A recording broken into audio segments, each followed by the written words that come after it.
ಹುಬ್ಬಳ್ಳಿ ತಾಲೂಕಿನ ಇನಾಂ ವೀರಾಪುರ ಗ್ರಾಮದಲ್ಲಿ ಇತ್ತೀಚೆಗೆ ನಡೆದ ಗರ್ಭಿಣಿ ಹತ್ಯೆಯನ್ನು ಖಂಡಿಸಿ ಕರ್ನಾಟಕ ಛಲವಾದಿ ಮಹಾಸಭಾ ಜಿಲ್ಲಾ ಘಟಕದಿಂದ ಹುಬ್ಬಳ್ಳಿಯಲ್ಲಿ ಪ್ರತಿಭಟನೆ ಮಾಡಿ ಆಕ್ರೋಶ ವ್ಯಕ್ತಪಡಿಸಿದರು.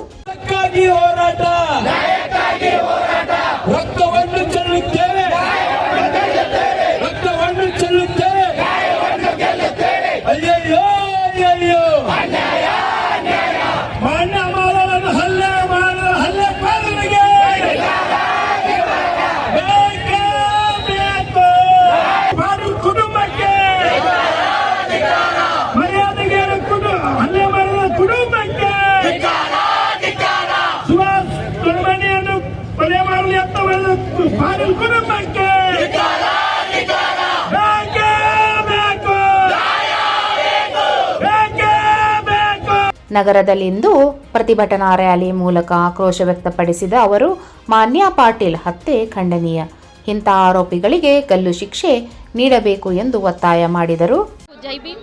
ಇವತ್ತು ಏನು ಮಾನ್ಯ ಅವರ ವಿವೇಕಾನಂದ ದೊಡ್ಡಮನಿ ಅವ್ರಿಗೇನು ಹತ್ಯೆ ಮಾಡಿದ್ದಾರೆ, ಅವರು ಪ್ರಕಾಶ್ ಗೌಡ ಅಂತ ತಂದೆ ಆದವನು, ಅವನು ತಂದೆ ಇಡೀ ರಾಜ್ಯಕ್ಕೆ ಒಂದು ತಂದೆ ಅನ್ನೋದು ಒಂದು ಕೆಟ್ಟ ಉದ್ದೇಶದ ಪ್ರಕಾರ ಅವನ ತಂದೆ ಸ್ಥಾನಕ್ಕೆ ಅವನು ಅವಮಾನ ಮಾಡಿದ್ದಾನೆ. ಇಡೀ ಎಲ್ಲರೂ ತಂದೆಗೆ ಒಂದು ಮಗಳ ಪ್ರೀತಿ, ಒಂದು ಬಾಂಧವ್ಯ, ಒಂದು ತಂದೆ ಮಗಳ ಪ್ರೀತಿ ಹೆಚ್ಚಿಗೆ ಇರುತ್ತೆ. ಅಂದ ದಿವಸ ನಾವು ಧಾರವಾಡ ಜಿಲ್ಲಾ ಕರ್ನಾಟಕ ರಾಜ್ಯ ಛಲವಾದಿ ಮಹಾಸಭಾದ ವತಿಯಿಂದ ನಮ್ಮ ಛಲವಾದಿ ಬಂಧುಗಳು ಎಲ್ಲರೂ ಸೇರಿ ಒಂದು ಬೃಹತ್ ಪ್ರತಿಭಟನೆಯನ್ನು ಹಮ್ಮಿಕೊಳ್ಳಲಾಗಿದೆ. ಕಾರಣ ಏನಂತಂದ್ರೆ, ಇನಾಂ ವೀರಾಪುರ ಈ ಹುಬ್ಬಳ್ಳಿ ತಾಲೂಕಿಗೆ ಸಂಬಂಧಪಟ್ಟಂಥ ಇನಾಂ ವೀರಾಪುರ ಗ್ರಾಮದಲ್ಲಿ ಏನು ಒಂದು ದಲಿತ ಯುವಕನ ಮೇಲೆ, ಅವರ ಮಾನ್ಯ ದೊಡ್ಡಮನಿಯ ಮೇಲೆ ಏನು ಹತ್ಯೆ ಆಯಿತು, ಆ ಒಂದು ಒಂದು ಕ್ರೂರವಾದ ಒಂದು ಅನ್ಯಾಯವನ್ನು, ಶೋಷಣೆಯನ್ನು ನಾವು ಖಂಡಿಸಿ ಇವತ್ತಿನ ದಿವಸ ನಾವು ದ್ರೌಪದಿ ಮುರ್ಮು ಅವರಿಗೆ ಮತ್ತು ಸಿದ್ದರಾಮಯ್ಯ ಸಾಹೇಬರಿಗೆ, ಮುಖ್ಯಮಂತ್ರಿಗಳಿಗೆ ಒಂದು ಮನವಿಯನ್ನು ಸಲ್ಲಿಸ್ತಾ ಇದ್ದೇವೆ. ಇನ್ನು ಹಲ್ಲೆಗೊಳಗಾದ ವಿವೇಕಾನಂದ ದೊಡ್ಡಮನಿ ಕುಟುಂಬಕ್ಕೆ ಸೂಕ್ತ ನ್ಯಾಯ ಹಾಗೂ ಪರಿಹಾರ ಘೋಷಣೆಯನ್ನು ಮಾಡಬೇಕು,